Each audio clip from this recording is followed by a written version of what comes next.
Bismillah ar-Rahman ar-Rahim. Why I failed MRCS exam?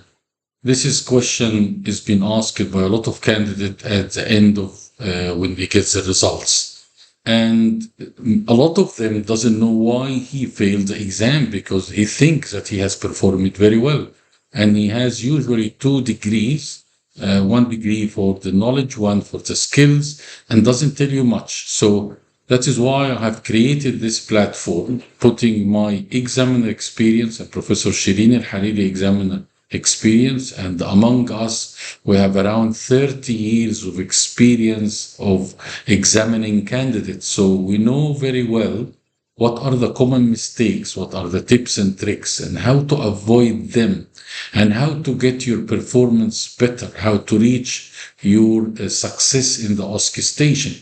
Not only that, but what makes me feel very bad when you fail a station and you think that you passed it very well, because you don't realize the mistakes that you have done.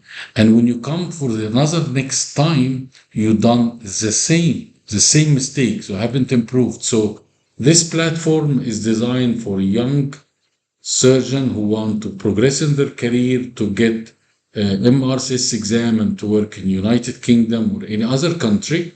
We'd like to help them. We like to tell them what are the common mistakes and how to avoid them, and how to pass this really very simple exam straightforward.